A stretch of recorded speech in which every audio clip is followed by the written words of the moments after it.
Hello, Madurai முத்து. வணக்கம் sir. வணக்கம். நான் ஃப்ளெக்ஸ் 9லேருந்து வினோத் பேசுறேன். சொல்லுங்க சார்.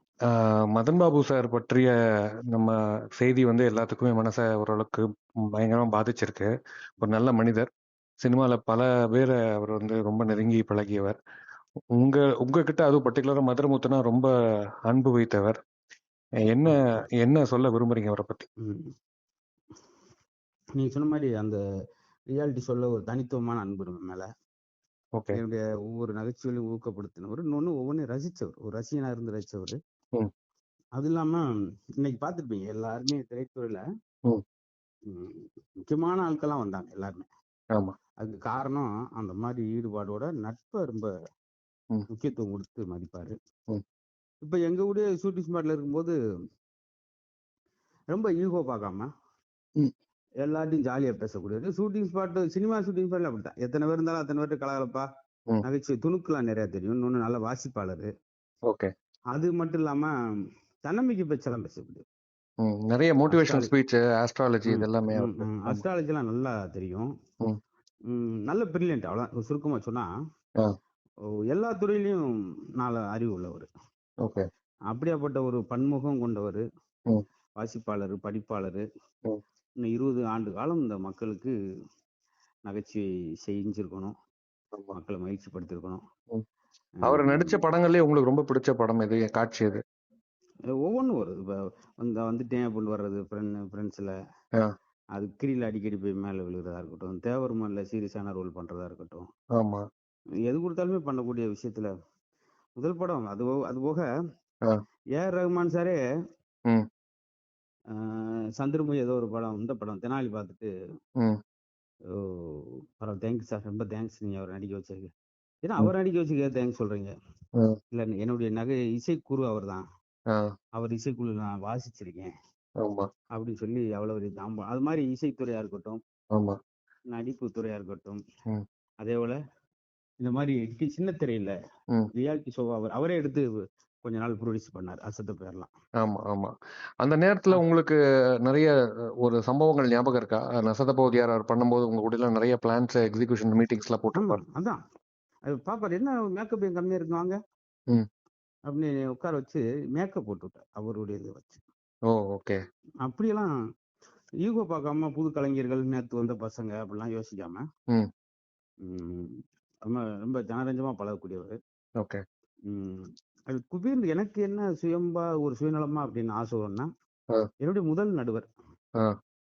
நான் முதல் நின்று பேசுறப்ப என்னை சிரிச்சு ரசிச்சு என்கரேஜ் பண்ணி மதுரை முத்து தமிழ் மக்களின் சொத்து அப்படின்னு முத ஆரம்பிச்சவர் அவர் தான். அருமை அருமை. இதை நீங்க சொன்னது ராசி. இன்னைக்கு ஒரு 104 நாடுகள் போய் 20 ஆண்டு காலம் இன்னைக்கு பயணிச்சிருக்கேன்னா,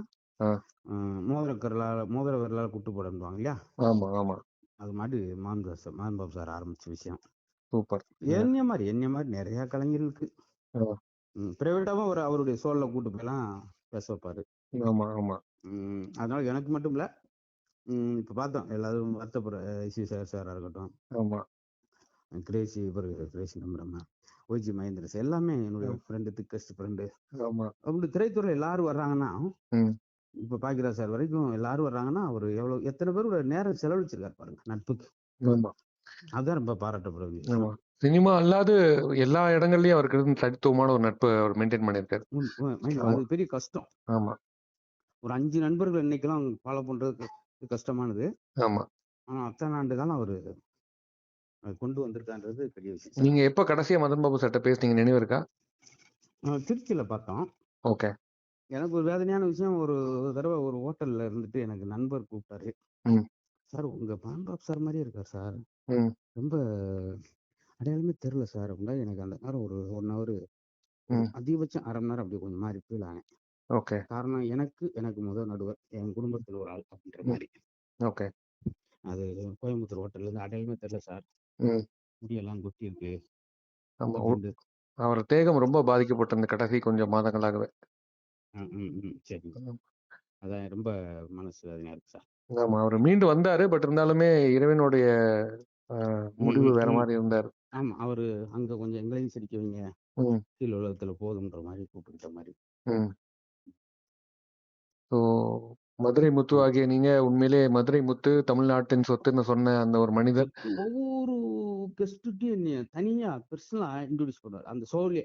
ஓகே. சார் இவரு ஒரு இந்த ஜங்க் பொருட்டு மாதிரி மேலையும் கொஞ்சம் சிந்தனை, அடியிலும் சிந்தனை வச்சு நடுவுல அழகா விஷயத்தை கொடுப்பாரு சார் அப்படின்ட்டு சலிக்காம 240 வாரங்கள் என்னைய புகழ்ந்துகிட்டே பாராட்டிக்கிட்டே இருக்கிறது ஒரு பெரிய விஷயம்.